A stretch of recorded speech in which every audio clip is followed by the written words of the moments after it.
हे दृश्य आपण पाहतोय. आशाताई यांचं निधन झाल्यानंतर त्यांचं हे पार्थिव या ठिकाणी अंत्यदर्शनासाठी ठेवण्यात आलेलं आहे. अनेक जण या ठिकाणी येत आहेत आणि त्यांच्या पार्थिवाचं अंत्यदर्शन घेत आहेत.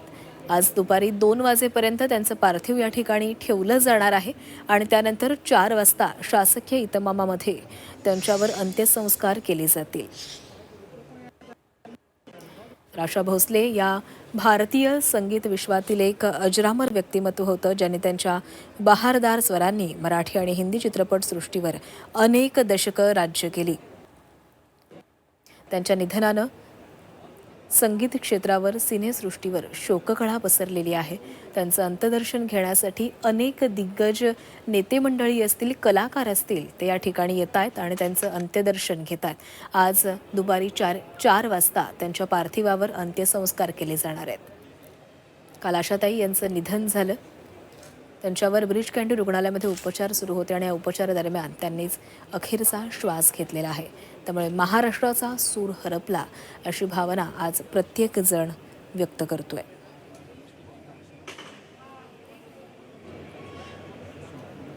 आशाताईंनी खूप कमी वयामध्ये गायनाला सुरुवात केलेली होती.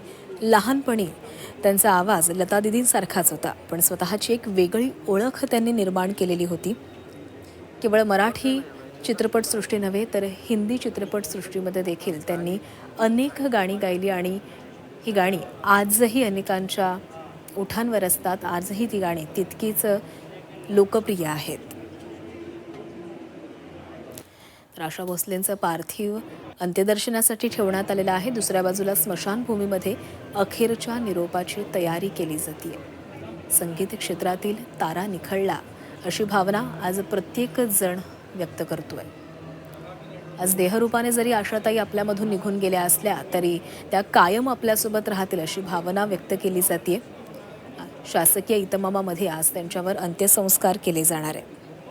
हिंदी, मराठीच नाही तर बंगाली, गुजराती, पंजाबी, भोजपुरी, तामिळ अशा अनेक भाषांमधील गाणी आशाताईंनी गायलेली होती आणि त्यांचं प्रत्येक गाणं हे तितकंच लोकप्रिय झालेलं होतं.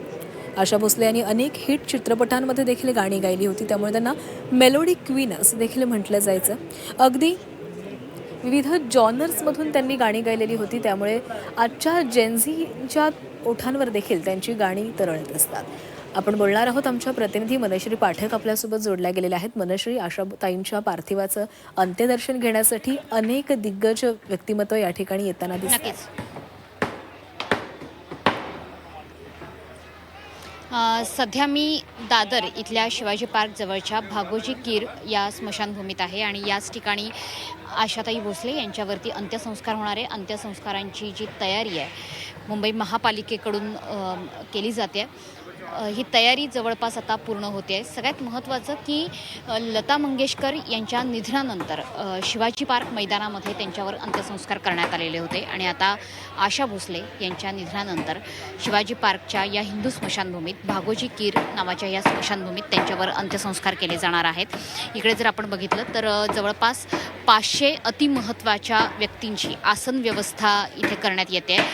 विशेषतः आज राज्याचे मुख्यमंत्री, उपमुख्यमंत्री हे सुद्धा या ठिकाणी अंत्यसंस्काराच्या वेळेस येऊ शकतात, अंत्यविधींच्या वेळेस उपस्थिती लावू शकतात.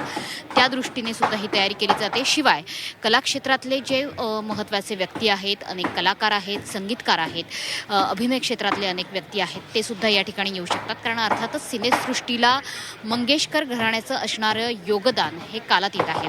सगळ्यात महत्त्वाचं की लता मंगेशकर यांच्या निधनानंतर अख्ख्या शिवाजी पार्कमध्ये आपण बघत होतो किंवा दादरमध्ये सुद्धा त्यांच्या गाण्यांची धून वाजत होती. अगदी त्याच पद्धतीने आजसुद्धा आशा भोसले यांच्या आठवणींना उजाळा देणारी गाणी असतील, त्यांच्या गाण्यांची धून असेल ती वाजवली जाईल आणि समोर तुम्ही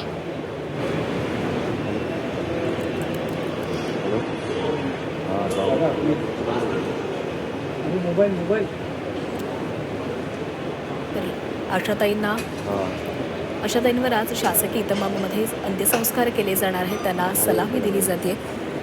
त्यांना आत्तापर्यंत अनेक पुरस्कार मिळालेले होते.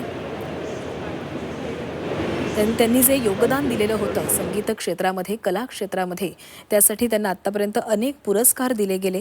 सोबतच त्यांना 2021 मध्ये महाराष्ट्र सरकारकडून महाराष्ट्र भूषण हा देखील पुरस्कार त्यांचा देऊन त्यांचा सन्मान करण्यात आलेला होता.